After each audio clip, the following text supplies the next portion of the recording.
Bonjour à tous, je suis Jules Jousli, étudiant en Master Vin et Spiritueux à Kedge à Bordeaux. Dans le cadre de ma première année de Master, j'ai eu la chance d'intégrer l'entreprise, plus précisément le restaurant Odette, pour un stage de 5 mois situé à plus de 10 000 km de la France, en plein cœur de l'Asie, à Singapour, plus précisément dans la National Gallery de Singapour.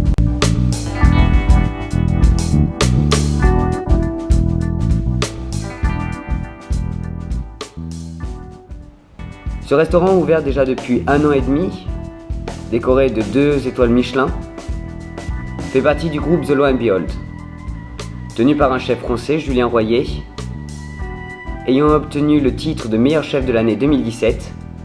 Ce restaurant a reçu la récompense de la place numéro 9 dans le Asia 50 Best 2017, avec la meilleure récompense de l'entrée la plus haute dans le classement, numéro 86 dans le World Global List, et aussi de la détention de la plaque des grandes tables du monde.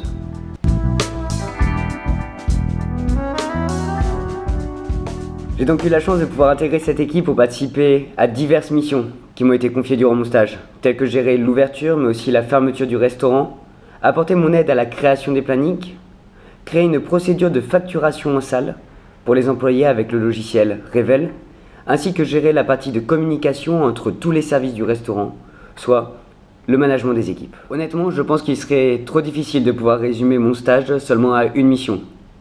C'est pour cela que je me préférerais vous présenter plusieurs missions, ce que j'ai fait durant la mission en question, avec les méthodes utilisées, les difficultés rencontrées et ce que cela m'a apporté, ainsi que les recommandations pour le futur. Tout d'abord, je souhaiterais aborder l'aide à la création des plannings.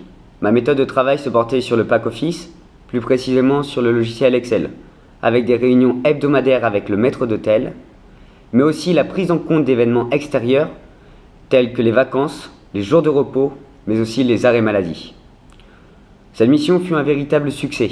J'ai pu analyser cette réussite à travers différents moyens. Tout d'abord, une réelle augmentation de la motivation de la part de chaque salarié, par conséquent des salariés heureux et des chiffres en os.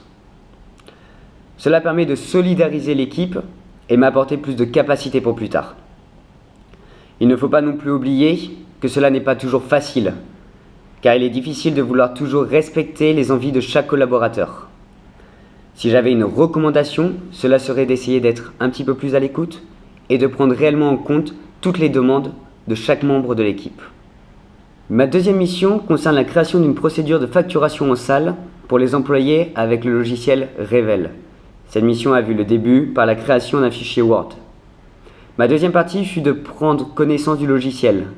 J'ai dû effectuer des rapports précis et les synthétiser de manière claire pour les employés, car il ne faut pas oublier que la barrière de la langue est présente. Une fois tout cela mis en place, je devais effectuer des réunions avec le directeur d'exploitation de manière régulière pour effectuer la validation. J'ai pu analyser les résultats de la mission avec les nouveaux employés à travers l'apprentissage du logiciel, de la prise de commande à la facturation. Cela permet aussi de réduire la marge d'erreur et évite le training des employés. Il se rapporte juste à la procédure. Ce fut une mission particulière car c'était la première fois que je la faisais et que je devais créer une procédure de ce type-là. Cependant, ce fut très intéressant. J'ai beaucoup appris et j'aimerais refaire des procédures. Un nouvel apprentissage qui servira pour l'ouverture de l'un de mes restaurants et dont j'en suis personnellement fier.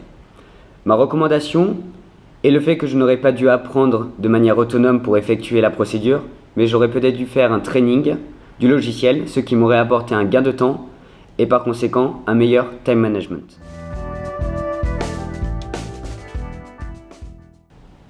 Je vais maintenant vous parler de ma plus grosse mission qui était un défi de jour en jour, le management des équipes. Bien entendu, grâce à mes expériences précédentes, au cours, j'ai pu analyser les différents types de management et voir sur le terrain. J'ai toujours opté pour un style de management participatif qui repose sur la construction d'une relation de confiance entre le manager et ses collaborateurs. Ils sont impliqués dans la prise de décision et disposent d'une grande latitude dans leur méthode de travail et peuvent laisser exprimer leurs idées et leur créativité. Cette mission, qui en elle-même est bien plus qu'une mission, m'a permis avec du recul d'analyser les points positifs ainsi que les points négatifs. Par exemple, concernant les points positifs, il développe la participation active de chacun L'équipe est impliquée dans la prise de décision, écoute, analyse et conseil. Par contre, d'une autre partie, la partie négative est que ce style de management nécessite un réel engagement et une grande capacité d'autonomie et une forte dose de créativité de chaque collaborateur. Je pense que pour ma part, pour la suite de mes expériences professionnelles, j'utiliserai ce style de management, en alliant celui-ci avec un management un petit peu plus persuasif, soit d'avoir l'avis de mes collaborateurs, mais toujours en influençant leurs choix. Je souhaiterais remercier personnellement le chef Julien Royer, le restaurant manager Steven Maison, le chef sommelier Vincent Tan et tous les membres de l'équipe pour m'avoir apporté une nouvelle expérience qui restera unique. Merci à vous tous.